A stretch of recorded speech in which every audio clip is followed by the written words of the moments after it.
우리 성경 말씀 함께 읽도록 합니다. 베드로후서 1장입니다.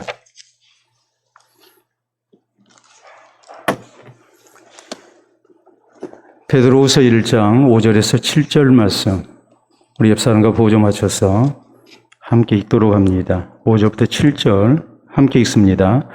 그러므로 너희가 더욱 힘써 너희 믿음의 덕의 지식을, 지식의 절제를, 절제의 인내를, 인내의 경건을, 경건의 형제우애를, 형제우애의 사랑을 더하라. 아멘.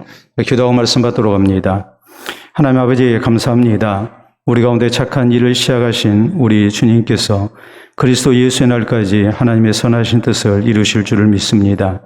이 시간도 성령의 감동하심 속에 주의 말씀이 증거되게 하시고 또 믿어지게 하시고 받아들여지게 하여 주셔서 우리를 향하시는 하나님의 뜻을 우리가 잘 깨우치게 하시고 우리 안에 예수 그리스도의 형상이 이루어져 우리 하나님을 기쁘시게 하는 또 세상 가운데 덕을 세우는 우리의 모습 되도록 인도하여 주시옵소서. 예수님 이름으로 기도하옵나이다.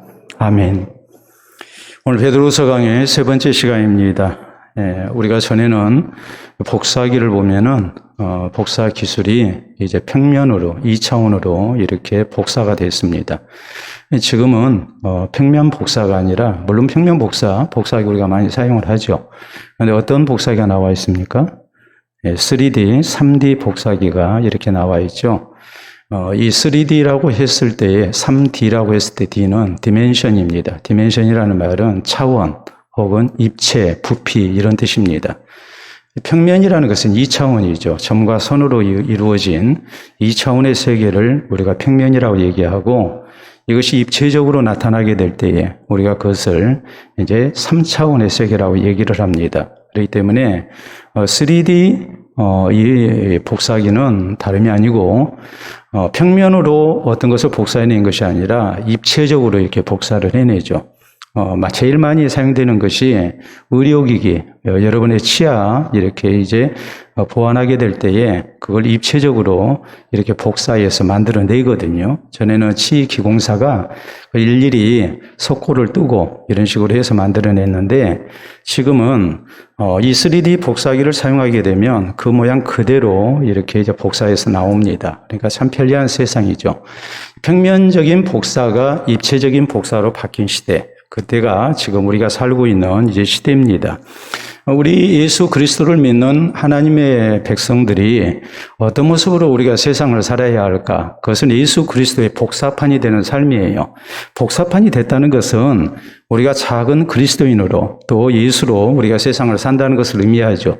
우리를 볼 때에 세상 사람들이 예수님의 모습은 저런 모습이었겠다. 이렇게 짐작이 가능하도록 우리가 그리스도의 제자된 모습으로 살게 되는 그런 성도가 되어야 됩니다. 평면적인 단순히 지식으로만 알고 있는 그런 모습이 아니라 우리가 알고 있는 그 지식이 우리의 삶 속에서 입체적으로 이렇게 나타나는 모습, 이것이 오늘 성경 말씀이 우리에게 강조하는 내용입니다. 우리는 지난 시간에 예수 그리스도 안에서 하나님의 신기한 능력으로 또 하나님의 놀라운 은혜로 이렇게 하나님의 자녀로 부르심을 받은 성도, 왜 하나님이 우리를 이렇게 구원의 자녀를 삼으셨는가? 그것은 하나님의 신성한 성품에 참여하는 자가 되게 하시기 위함이라고 그랬습니다. 그렇기 때문에 우리는 우리의 성품이 하나님을 닮아가야죠. 그래서 하나님의 자녀처럼 혹은 그리스도의 제자처럼 우리가 세상을 사는 모습을 가져야 하거든요. 그래서 오늘 성경 말씀은 그 구체적인 모습을 말씀을 하고 있어요. 그런데 우리가 잠깐 읽었던 5절에서 7절 사이에 이런 말씀을 보면 이 하나님의 신성한 성품에 참여해야 하는 구원 얻은 성도의 모습, 이건 평면적인 모습이 아니에요.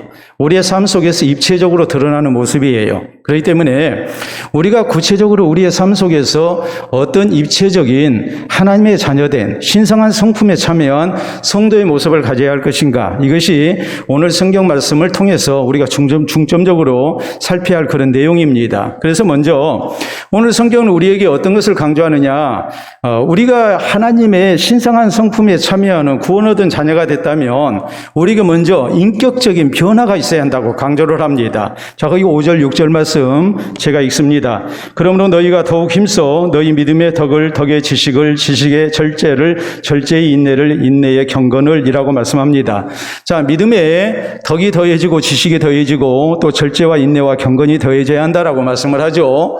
우리는 믿음으로 예수 그리스도를 믿음으로 말미암아 하나님의 신성한 성품에 참여하는 구원받은 자녀가 됐습니다. 우리를 그리스도인 되게 한 것, 하나님의 자녀가 되게 한 것은 무엇보다도 믿음으로 가능한 일입니다. 하나님의 신기한 능력이 성령의 감동하심 속에 우리에게 나타나서 우리가 예수 그리스도를 구주로 믿고 고백한 가운데 우리가 하나님의 자녀가 됐습니다. 하나님의 자녀가 됐기 때문에 우리는 마땅히 하나님의 신성한 성품에 참여하는 하나님의 자녀가 돼야죠. 그런데 믿음만 가지고 이게 가능한 것인가? 그건 아니에요.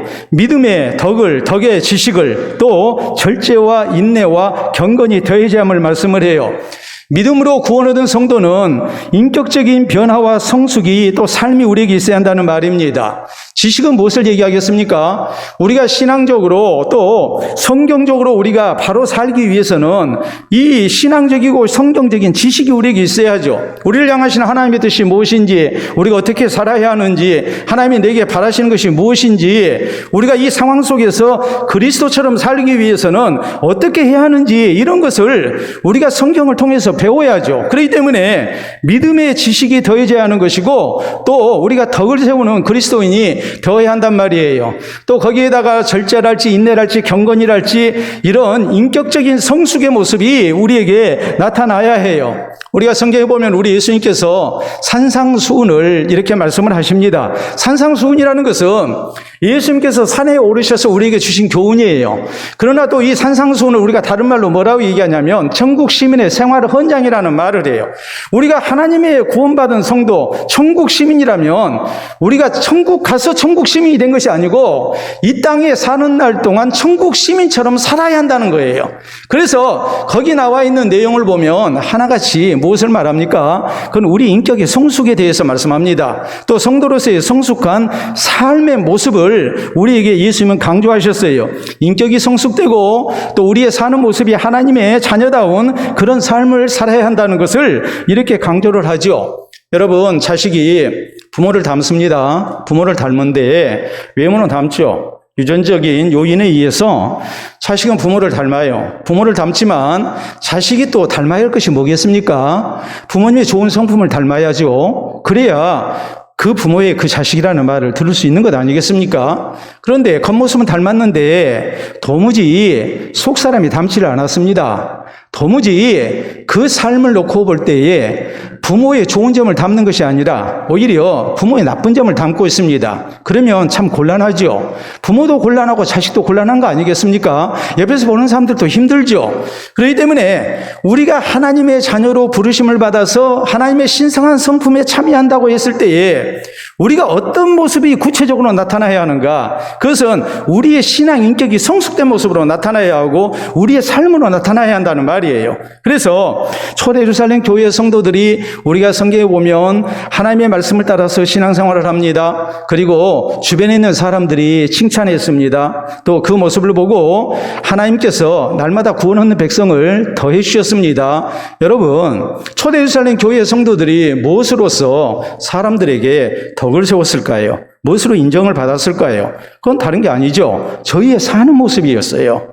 열심히 예배드리는 모습, 그것으로 사람들에게 감동이 된 게 아니에요. 저희가 하나님의 말씀을 따라서 인격의 변화가 나타나고 성숙된 모습이 나타나고 또 삶에 있어서 자기들과는 차원이 다른 그런 삶을 살게 되니까 예수님 믿는 사람들은 저러는구나 하고서 마음에 감동이 된 거죠. 우리가 빌립보서 1장 27절에 있는 말씀을 보면 성경도 이렇게 말씀합니다. 너희는 복음에 합당하게 생활하라. 우리가 예수 그리스도의 복음에 합당하게 사는 사람이 되어야 된다. 생활이라는 것을 강조를 해요. 그러니까 우리가 단순히 믿음으로 구원 얻는 성도로서 우리가 그치는 것이 아니라 우리가 지식만 늘어나는 성도가 아니라 복음에 합당하게 생활하는 성도의 모습이 우리에게 있어야 한다고 말씀을 해요.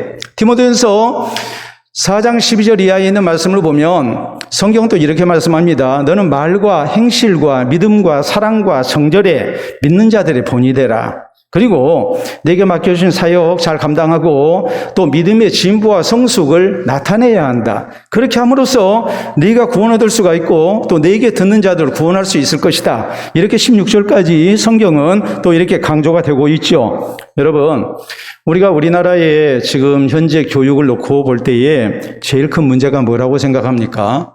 지식교육에 치중하고 있는 것이죠. 인성교육에 대해서는 두 손을 놔버렸어요. 그래서 학교 교육이라는 것이 참 처참하리만큼 무너진 그런 시대를 우리가 살고 있어요. 학교에서는 가정교육이 안 됐다고 그러고 또 가정에서는 학교에서 잘못 가르친다고 그래요. 물론 다 책임이 있습니다. 그런데 문제는 왜 그러느냐?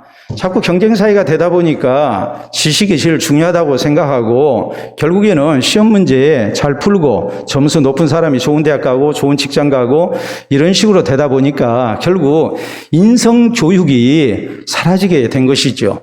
인성교육이 사라지니까 문제가 되잖아요. 근데 학교만 그러는 게 아니에요. 가정에서도 자꾸 그런 식으로 자녀들에게 높은 점수를 강요하는 교육을 시킬 때가 많습니다. 이것은 우리 그리스도인 부모도 예의는 아니에요. 우스갯말로 그런 얘기가 있잖아요. 자식이 공부 안 하니까.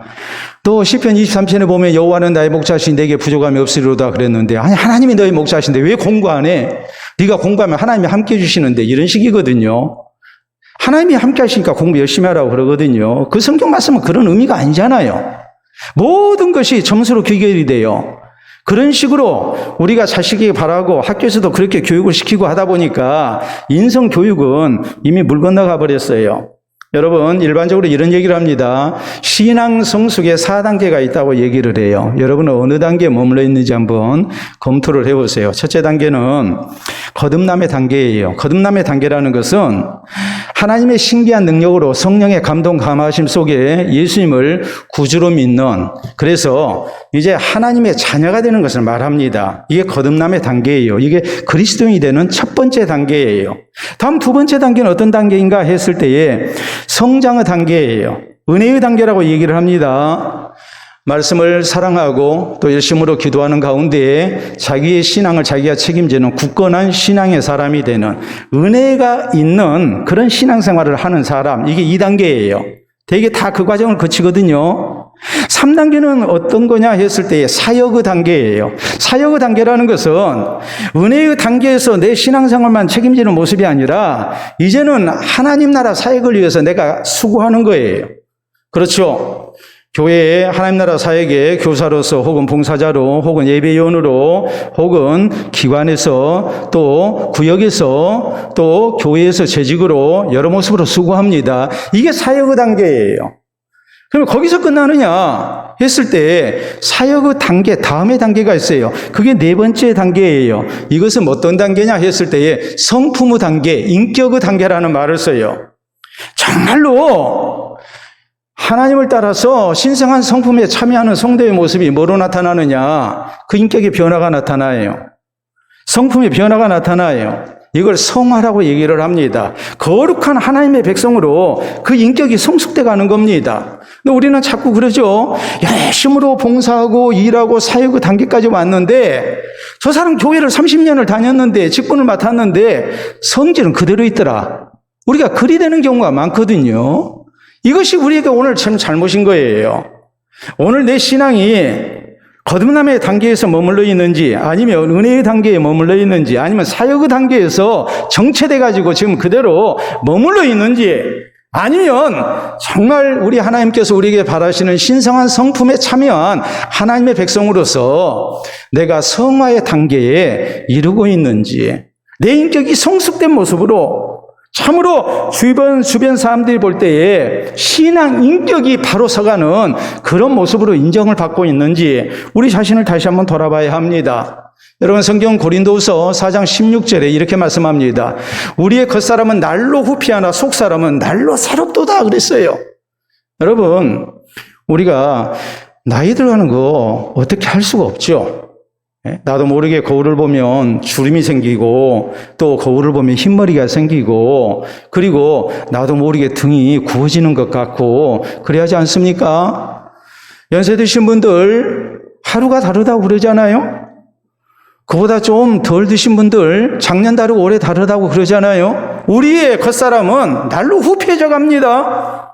그런데 신실되게 하나님의 신성한 성품에 참여한 거듭난 그리스도인은 어떤 모습이 돼야 되는가? 속사람이 날로 새로워져야 해요. 이 속사람이 새로워진다는 것은 다른 게 아니고 인격의 변화를 얘기하는 거예요.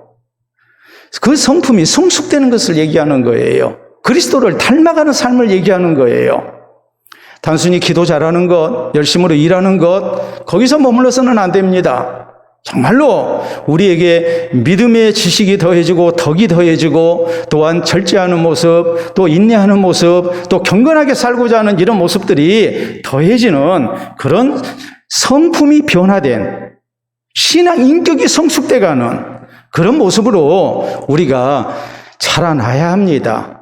이것이 오늘 성경이 우리에게 말씀하는 내용이에요. 인격적인 변화가 있어야 그 사람이 정말 그리스도의 복음에 합당하게 사는 사람이고 하나님의 신성한 성품에 참여하는 구원 얻은 그리스도인의 모습이라는 것을 우리가 잊지 말고 내가 참으로 신앙 인격이 성숙되기를 힘쓰는 그런 모습으로 우리가 살아야 합니다. 나는 원래가 그런 사람이니까 누구 봐도 역시 마찬가지니까 하면서 자기 합리화 속에 빠져서는 안 됩니다. 저 사람 교회 다니고 신앙생활 하더니 사람이 변했다. 성격이 변했다. 성품이 바뀌었다. 신앙 인격이 더욱 고상해졌다. 이런 말을 듣는 그리스도인이 되어야 됩니다. 자, 다음 두 번째로 오늘 성경은 또 우리에게 어떤 것을 강조하시는가? 자, 신성한 성품에 참여한 하나님의 자녀로서 우리가 입체적으로 하나님의 자녀된 모습을 가져야 되는데 여기에 대해서 성경은 하나님을 향한 경건이 이웃 사랑으로 나타나야 한다고 말씀을 합니다. 자, 7절에 있는 말씀 우리 같이 읽어봅니다. 경건에 형제 우애를 형제 우애에 사랑을 더하라. 아멘. 자, 경건이라는 건 뭐겠습니까?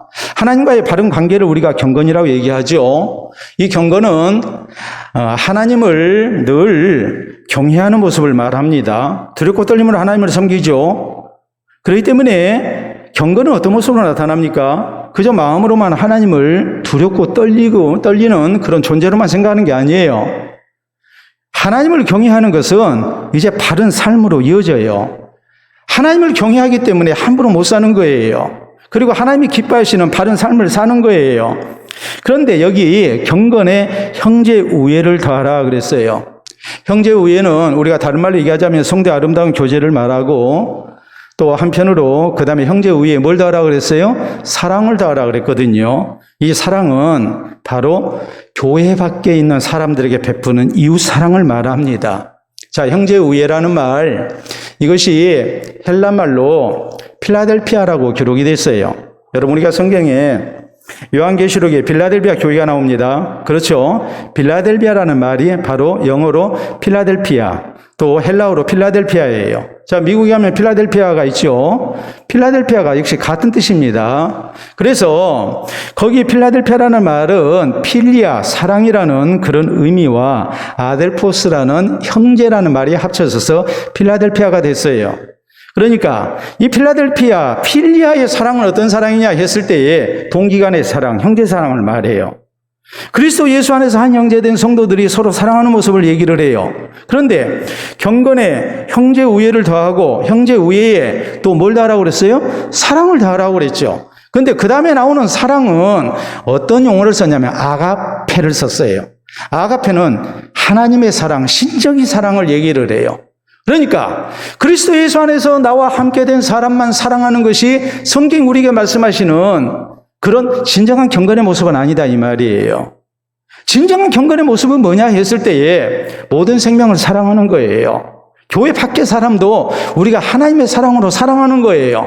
또 도저히 사랑할 수 없는 사람을 우리가 사랑하는 거예요. 이것이 바로 성경이 우리에게 말씀하시는 경건의 모습이에요.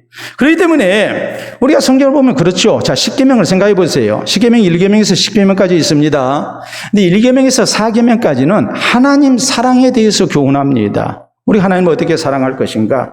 오직 하나님 한 분만을 섬겨야 한다. 우상 숭배하지 말아야 한다. 여호와 이름을 망령되이 일컬어서는 안 된다. 그리고 안식일을 기억해서 우리가 시간을 정해놓고 하나님을 섬기는 모습, 하나님의 말씀대로 사는 모습이 있어야 한다. 이거거든요. 그 다음에 이웃사랑에 대해서 5계명에서 10계명까지 말씀을 하죠. 5계명에서 10계명은 다른 거 아닙니다. 나와 가장 가까운 이웃인 부모님을 우리가 공경하고 또 이웃의 생명을 우리가 사랑하고 또 그 가정을 지켜주고 또 그 산업을 지켜주고 재산을 지켜주고 명예를 지켜주고 다 이런 거거든요. 그렇기 때문에 우리가 누가복음 10장에 우리 예수님께서 한 율법사의 질문을 받고 선한 선생님이여 내가 어떻게 하여 영생을 얻습니까? 했을 때에 그 율법사에게 율법교사에게 예수님이 대묻습니다. 율법에 뭐라고 적어졌느냐? 그랬더니 너는 마음을 다하고 뜻을 다하고 성품을 다해서 주 너의 하나님을 사랑하라 했습니다. 그리고 내 이웃을 내 자신처럼 사랑하라 했습니다. 네 말이 옳도다. 가서 행하라. 그리하면 네가 살게 될 것이다. 주님 이렇게 말씀하시죠. 하나님 사랑과 이웃 사랑이거든요. 하나님을 경외하는 모습이 뭐로 나타나야 하냐면 이웃 사랑으로 나타나야 해요. 여러분 고넬료를 보세요. 사도행전 10장에 고넬료라는 사람에 대해서 고넬료는 어떤 사람이라고 그랬습니까? 경건한 사람이었다. 그는 온 집안으로 더불어 하나님을 경외하고 또한 구제에 힘쓰는 사람이었다. 구제를 많이 하는 사람이었다 그러잖아요. 하나님 앞에 경건이 어떤 모습이냐 했을 때에 그 하나님 앞에 경건의 모습은 하나님을 경외하는 거였습니다. 하나님을 경외할 뿐만이 아니라 이웃을 사랑하는 거예요. 가난한 자를 사랑하는 거예요. 멸시하고 천대하는 것이 아니라 오히려 그 사람을 하나님께서 사랑하셔서 세상에 두신 백성으로 알고 우리 주님을 섬기듯이 섬기는 거예요. 그게 진짜 경건이라는 말이에요. 그렇기 때문에 우리가 야고보서 2장 27절에도 보면 하나님 앞에 진짜 경건이 뭐냐? 고아와 과부를 그 환난 중에 돌보는 것이다. 이렇게 말씀을 하죠. 하나님 앞에 진짜 경건한 모습이 뭘까? 우리는 하나님 앞에 경건을 어떻게 생각하냐면 그저 이렇게 예배드리고 또 기도하고 그리고 그냥 화 안 내고 온유하고 이 정도로만 생각을 합니다. 근데 성경은 그렇게 말씀 안 해요. 성경은 우리의 경건에 형제의 우애가 또 형제의 우애에 하나님의 사랑이 더해져야 한다고 말씀을 해요. 그게 진짜 경건이라고 말씀을 해요. 그렇게 우리가 경건 생활을 해야 우리가 하나님의 신성한 성품에 참여한 자가 되고 또 주변 사람들한테 우리가 인정을 받는 성도가 될 수 있는 것이죠. 그래야 우리가 변했다는 말을 듣죠. 교회는 열심히 다녀요. 교회 안에서는 그렇게 거룩할 수가 없어요. 근데 교회 밖에 나가면 조금도 달라진 것이 없어요. 불신자들과 전혀 차이가 안 나요. 그건 경건이 아니에요. 아무리 거룩한 모습으로 우리가 예배를 드리고 성경을 읽고 기도했다 한들 우리 하나님께서 우리에게 바라시는 대로 말씀하신 대로 우리가 형제를 사랑하지 아니하고 이웃을 사랑하지 아니한다면 그 경건은 가짜가 되는 겁니다. 그렇기 때문에 하나님을 경외하기 때문에 우리가 이웃을 사랑하는 겁니다. 이 진짜 경건이 우리에게 있어야 한다는 말이에요. 성경 고린도전서 10장 24절에 우리에게 뭐라고 말씀하십니까? 누구든지 자기의 유익을 구하지 말고 남의 유익을 구하라 그러잖아요. 이것은 다른 말로 말하자면 다른 사람을 사랑해라는 말이에요. 우리가 자주로 쓰는 말 가운데 깍쟁이라는 말이 있습니다. 깍쟁이. 어떤 사람을 얘기합니까? 아휴, 저 깍쟁이. 어떤 사람이에요? 인색하고 절대 손해 안 보고 자기 것 철저히 챙기는 사람. 그런 사람 우리가 뭐라고 그래요? 얘기해 보세요. 뭐라고 그래요? 여러분은 그런 사람 뭐라고 얘기합니까? 깍쟁이라고 그러잖아요. 틀렸습니까? 깍쟁이라는 말의 어원이 어떻게 됐을까? 깍쟁이라는 말이 어디서 나왔을까? 깍쟁이의 어원은 가계쟁입니다. 가계쟁이. 가계를 가지고 있는 사람, 주인을 가계쟁이라고 불렀어요. 가게 주인이죠. 오늘날에는 뭐라고 부릅니까? 가게 가진 사람 우리가 뭐라고 불러요? 사장님. 예? 이 안에 드시면 사장님들 계시잖아요. 사장님이라고 부르잖아요. 사장님이라고. 사장님이라고 부르는데 옛날에는 가게쟁이라고 그랬거든요. 근데 개성 상인들이 유명하지 않습니까? 근데 개성 상인들이 이 이문을 철저히 남겨요. 그래가지고 많은 이문을 남기고 이렇게 이제 장사를 하니까 그 쟁이라는 말은 비하하는 뜻입니다. 그래서 아이고 저 가게쟁이 그랬다고요. 그래서 결국 가게쟁이가 깍쟁이가 된 거예요. 그런데 개성 상인보다도 더 깍쟁이가 있었어요. 누구예요? 서울 가게쟁이들. 서울 가게쟁이들은 어떻게 했느냐? 장사라는 것이 원래가 어떻습니까? 깎는 맛이죠? 그리고 또 덤으로 주면 좋잖아요. 그래요, 안 그래요? 그런데 서울은 정찰제입니다.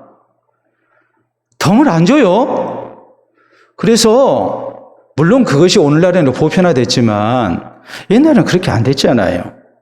지방에서는 동네에서 우리가 가게 이용을 하면 깎아도 주고 재래시장 우리가 가게 되면 또 덤으로도 얻어오고 했잖아요. 근데 백화점이나 이런 데 가면 다 모였어요. 정찰제잖아요. 서울 갔더니 정찰제거든요. 그래서 개성 깍쟁이보다 더한 사람이 서울 깍쟁이다 해가지고 이 깍쟁이라는 말은 별로 좋지 않은 뜻으로 이렇게 나오게 된 겁니다. 가게쟁이라는 말에서 나온 용어예요. 근데 여러분, 우리가 생각해 봅시다. 우리 그리스도인이 깍쟁이라는 말 들으면 되겠습니까? 성경 요한일서 4장 20절에 이런 말씀을 합니다. 누구든지 하나님을 사랑하노라 하고 그 형제를 미워하면 이는 거짓말하는 자니 보는 바 그 형제를 사랑하지 아니하는 자는 보지 못하는 바 하나님을 사랑할 수 없느니라. 여러분, 하나님 사랑이 이웃 사랑으로 나타나야 한다는 말이고 이 이웃 사랑이 하나님 앞에 경건의 중요한 요소인 것을 우리가 알아야 해요. 우리 성도는 주변에 있는 사람들에게 깍쟁이 소리 들어서는 안 됩니다. 그건 경건치 못한 거예요. 경건한 그리스도인은 깍쟁이라는 소리를 들으면 안 됩니다. 베풀 줄 알아야 하고 나눌 줄 알아야 하고 섬길 줄 알아야 합니다. 그게 경건입니다. 이웃 사랑이 없는 경건은 다 거짓된 것입니다. 참 경건은 그저 찬송 잘 부르고 그럴듯한 목소리로 기도 잘하는 것이 그게 경건이 아니에요. 성경이 우리에게 말씀하는 경건은 다른 경건이 아니라 이웃을 사랑하는 경건이에요. 덕을 세우는 경건이에요. 이 경건이 있어야 우리가 진짜 하나님의 신성한 성품에 참여한 예수 그리스도의 사람, 그리스도의 제자 됐다는 말을 들을 수 있다는 것을 우리가 잊어서는 안 됩니다. 자, 세 번째로 오늘 성경이 또 우리에게 강조하는 게 있습니다. 그것은 우리의 신앙생활이 조화로운 모습이 되어야 한다는 말이에요. 자, 7절에 있는 말씀 우리가 다시 한번 읽습니다. 경건의 형제 우애를 형제 우애에 사랑을 더하라라고 말씀을 하죠. 더하라. 이 더하라는 말은 결국 무엇을 말씀하느냐? 우리가 믿음과 지식을 통해서 예수 그리스도를 구주로 믿고 하나님의 신성한 성품에 참여한 사람이 됐습니다. 하나님의 자녀가 됐습니다. 하나님의 자녀가 됐는데 거기에서 머무르지 말고 이런 것을 더하고 이런 것을 더하고 계속 더해가라고 우리에게 말씀을 하거든요. 더해가라는 의미가 뭐겠습니까? 우리의 신앙이 첫째는 성숙돼야 한다는 의미죠.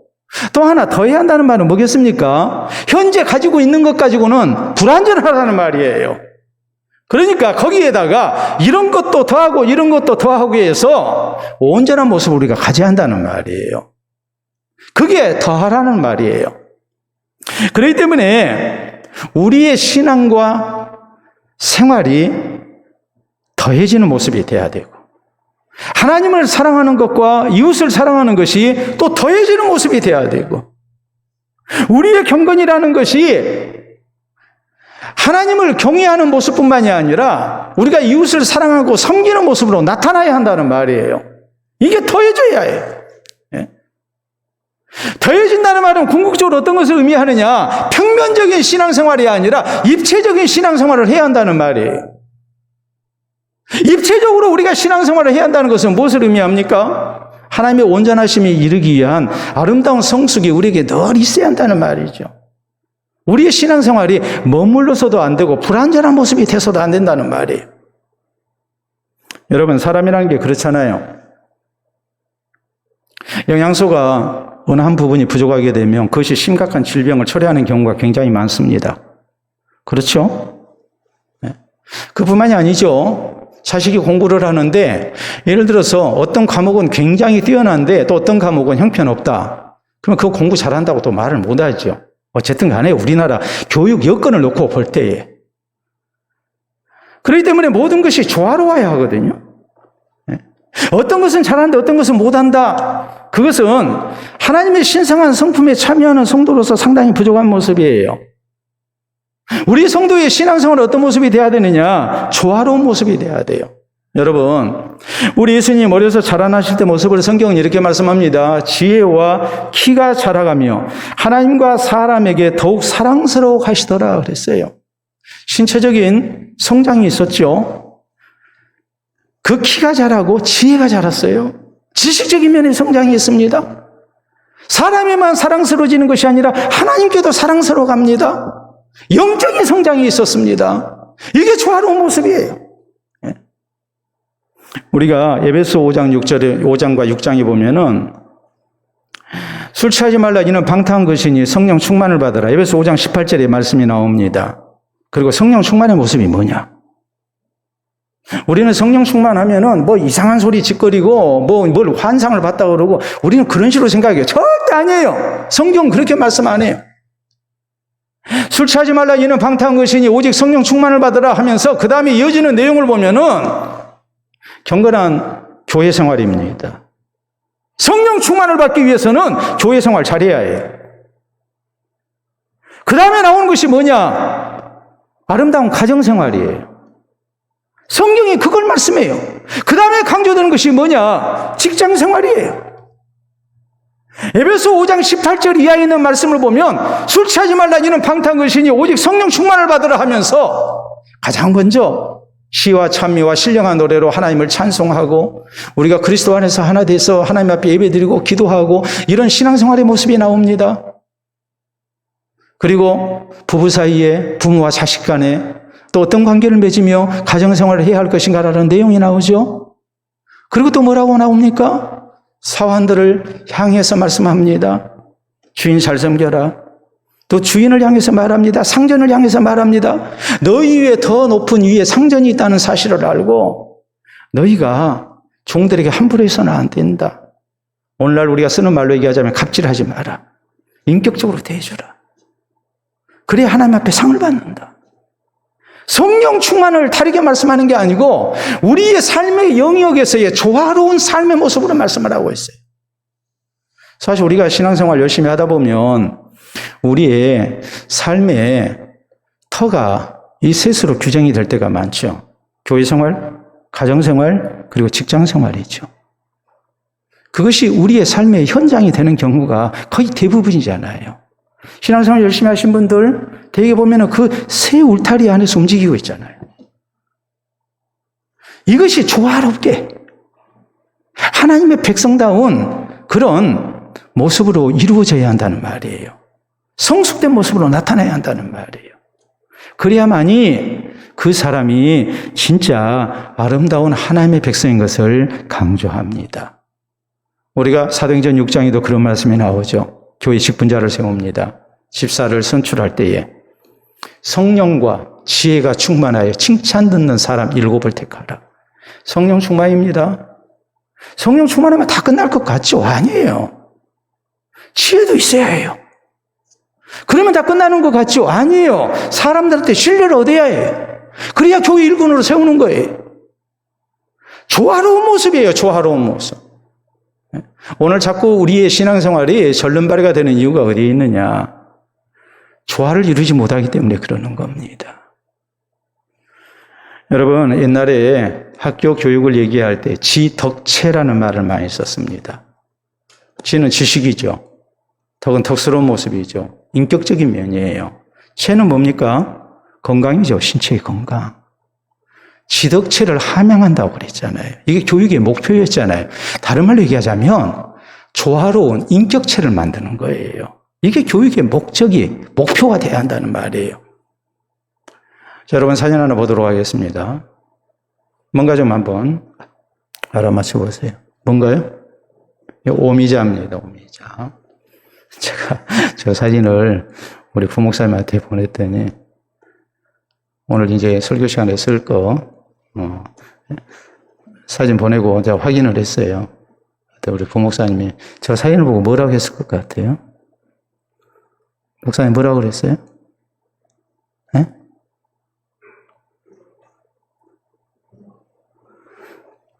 잘 안 들려요. 제가 얘기해 드릴게요. 빨간 포도가 있습니다. 근데, 그러고 보니까 진짜 빨간 포도예요. 빨간 포도는 지금 오미자죠, 오미자. 예? 오미자는 무슨 뜻입니까? 다섯 오자에 만 미자죠. 다섯 가지 맛이 난다. 다섯 가지 맛이 뭐겠어요? 단맛, 쓴맛, 신맛, 또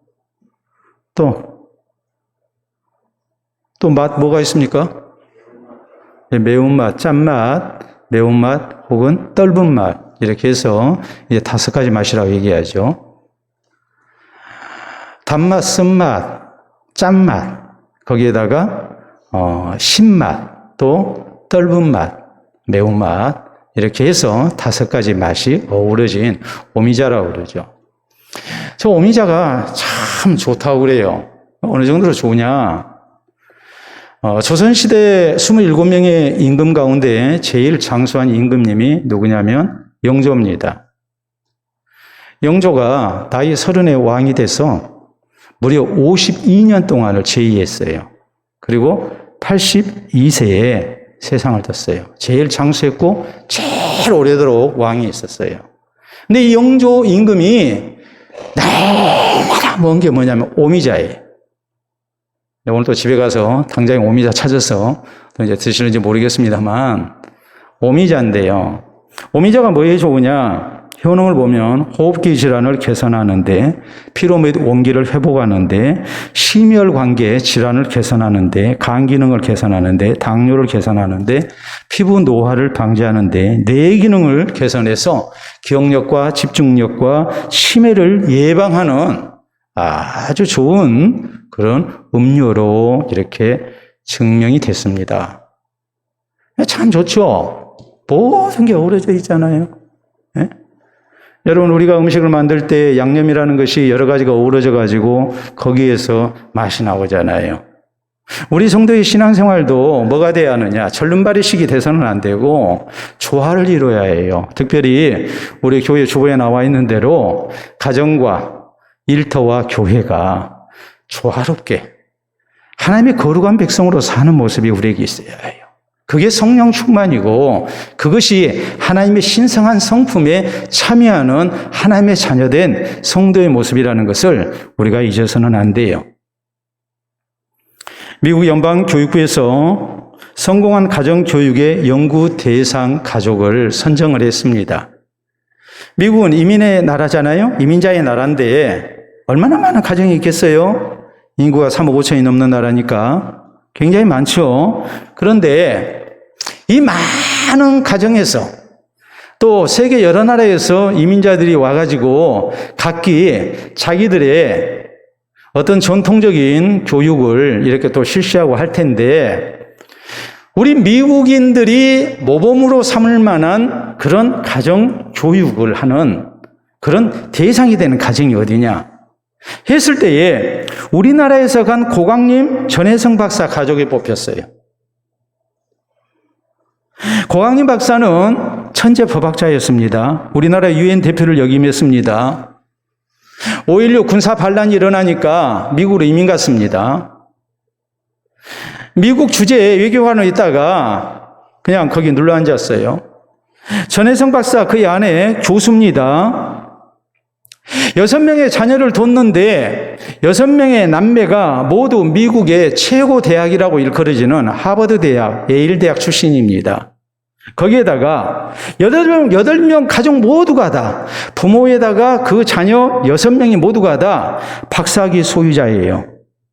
근데 박사학위도 그냥 이름도 못 들어본 그런 대학이 아니에요. 모두가 다 명문대, 하버드, 예일대 이런 데에 박사학위 소지자예요.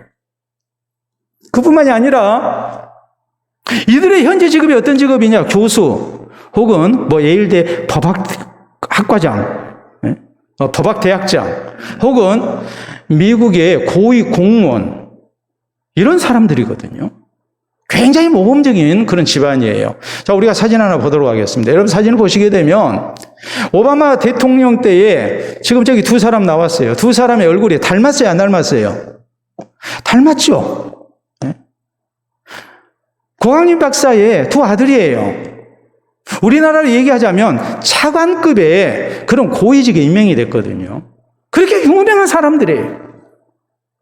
6명의 자녀를 낳아가지고 이민 간 사람이 어떻게 그렇게 온 가족이 미국 명문대를 나오고 굉장한 영향력을 발휘하는 가정이 됐을까? 미국에서 그렇게 모두가 본받을 가정으로 선정이 됐을까? 거기에는 중요한 비결이 있습니다. 이 가정은 신실한 그리스도인의 가정입니다. 자녀들을 그 부모는 신앙으로 양육을 했습니다. 그 어머니가 되는 전혜성 박사가 쓴 유명한 책이 있습니다. 한번 우리가 보도록 하겠습니다. 자녀 교육을 어떻게 시켰는가. 자, 읽어봅시다. 우리 뭐라고 적어졌습니까? 엘리트보다는 사람이 되어라. 공부 잘해라, 공부 잘해라가 아니에요. 엘리트가 되기보다는 사람이 먼저 되라. 그래서 이 집의 가훈이 뭐냐면, 잘 들어보세요. 재승덕하지 말고 덕승제가 되어라 해요. 재승덕이 뭡니까? 재주가 덕을 이기는 거예요. 덕승제는 뭡니까? 덕이 재주를 이기는 거예요. 그리고 또 하나 강조하는 게 있습니다. 자, 재승덕하지 말고 덕승제가 되어라. 이것은 그 집의 가훈이에요. 또 하나 거기에 곁들여서 강조되는 게 뭐냐면 주변에 있는 많은 사람들에게 복이 되는 사람이 되라. 이것이 그 가르침이에요. 한마디로 얘기하자면 자녀 교육의 목표가 신앙 인격이 바로 된 덕스러운 사람 되는 거예요. 이것이 자녀 교육의 목표였고 그리스도인의 가정을 이루는 참으로 아름다운 그런 모습이었어요. 그 결과 하나님께서 그 모든 수고에 같이 하시고 그 기도에 응답하셔서 온 가족이 이렇게 전 세계에서 모여든 미국인들이 본받아야 할 가정교육의 본이 되는 가정으로 이렇게 선정이 됐던 겁니다. 여러분, 우리 성도는 구원받은 그리스도인으로서 하나님의 신성한 성품에 참여하는 사람들이 되어야 됩니다. 우리가 어떤 모습으로 참여해야 합니까? 단순히 교회 열심히 다니는 사람으로 머물러서는 안 됩니다. 신앙 인격이 바로 된 가운데 덕스러운 사람을 우리가 인정을 받아야 해요. 그러기 위해서 우리가 어떻게 해야 되겠습니까? 인격적인 성숙이 이루어져야 합니다. 늘 내가 인격적으로 성숙되기를 힘써야 해요. 나는 어쩔 수 없는 사람 그러지 말고 우리가 고칠 것은 고쳐가면서 우리가 인격적인 성숙을 이뤄야 합니다. 그리고 하나님을 향한 경건이 이웃 사랑으로 우리가 나타나야 해요. 다른 사람 사랑하고 섬길 줄 아는 사람, 내 것을 베풀 줄 아는 사람, 더 나아가서 조화로운 신앙생활을 우리가 힘써야 합니다. 교회에서만 신앙생활 열심히 하지 말고 가정에서, 직장에서 우리가 신실한 그리스도인으로서 우리가 이웃을 사랑하고 섬기고 또 덕을 세우는 모습으로 우리가 살기를 힘써야 해요. 그래서 하나님의 자녀로 또 예수 그리스도의 제자로 인정받고 이웃에게 복이 되는 하나님의 사람이 될 뿐만이 아니라 하나님께 영광을 돌려드리고 또 구원 얻기에 합당한 우리의 모습이 될 수 있기를 바랍니다. 우리 함께 기도합니다. 오늘 나의 모습, 신성한 성품에 참여한 모습입니까? 내 신앙 인격은 어떤 모습이며 이웃에게 나는 어떤 평판을 받고 있는 사람인지, 정말 이웃에게 복이 되는 사람인지, 교회에서뿐만이 아니라 직장에서, 가정에서 아름다운 신앙인으로 살고 있는 모습인지 우리 자신을 다시 한번 돌아보며 진실된 의미로 우리가 신성한 성품에 참여하는 주의 백성 되게 해달라고, 하겠노라고 우리 기도합시다.